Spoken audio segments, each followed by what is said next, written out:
Chapter 13. The Inn of the Red Lobster. Cat and Fox and Marionette walked and walked and walked. At last, toward evening, dead tired, they came to the Inn of the Red Lobster. "Let us stop here for a while," said the Fox, "to eat a bite and rest for a few hours. At midnight we'll start out again, for at dawn tomorrow we must be at the Field of Wonders."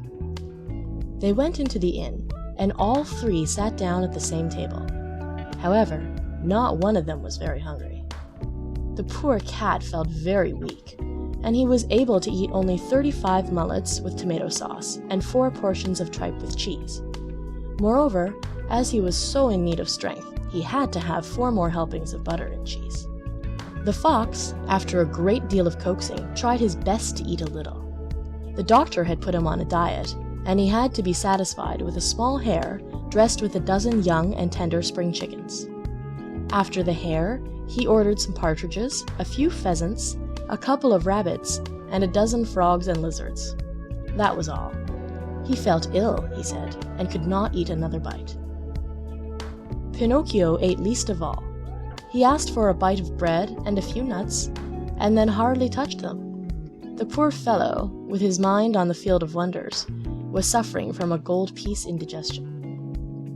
Supper over, the fox said to the innkeeper, "Give us 2 rooms, one for Mr. Pinocchio and the other for me and my friend. Before starting out, we'll take a little nap. Remember to call us at midnight sharp, for we must continue on our journey." "Yes, sir," answered the innkeeper, winking in a knowing way at the fox and the cat, as if to say, "I understand." As soon as Pinocchio was in bed, he fell fast asleep and began to dream. He dreamed he was in the middle of the field. The field was full of vines, heavy with grapes. The grapes were no other than gold coins, which tinkled merrily as they swayed in the wind. They seemed to say, "Let him who wants us take us." Just as Pinocchio stretched out his hand to take a handful of them, he was awakened by 3 loud knocks at the door. It was the innkeeper, who had come to tell him that midnight had struck. "Are my friends ready?" the marionette asked him. "Indeed, yes. They went 2 hours ago." "Why in such a hurry?" "Unfortunately, the cat received a telegram which said that his firstborn was suffering from chilblains and was on the point of death. He could not even wait to say goodbye to you." "Did they pay for the supper?" "How could they do such a thing? Being people of great refinement, they did not want to offend you so deeply as not to allow you the honor of paying the bill." "Too bad. That offense would have been more than pleasing to me," said Pinocchio, scratching his head. "Where did my good friends say they would wait for me?" he added. "At the Field of Wonders, at sunrise tomorrow morning." Pinocchio paid a gold piece for the 3 suppers and started on his way toward the field that was to make him a rich man. He walked on, not knowing where he was going, for it was dark, so dark that not a thing was visible. Round about him not a leaf stirred. A few bats skimmed his nose now and again, and scared him half to death. Once or twice he shouted, "Who goes there?" and the far-away hills echoed back to him, "Who goes there? Who goes there? Who goes?"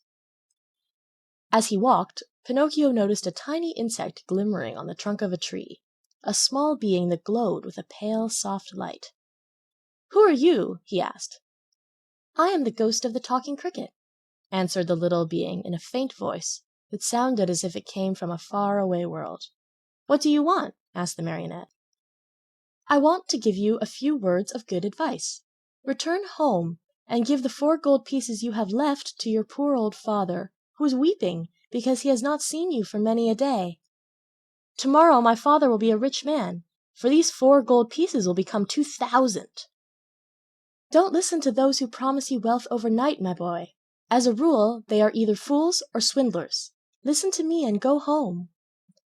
"But I want to go on." "The hour is late." "I want to go on." "The night is very dark." "I want to go on." "The road is dangerous." "I want to go on." Remember that boys who insist on having their own way sooner or later come to grief. The same nonsense. Goodbye, Cricket. Good night, Pinocchio, and may heaven preserve you from the assassins.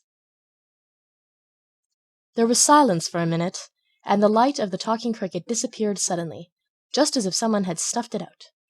Once again the road was plunged in darkness. End of chapter 13.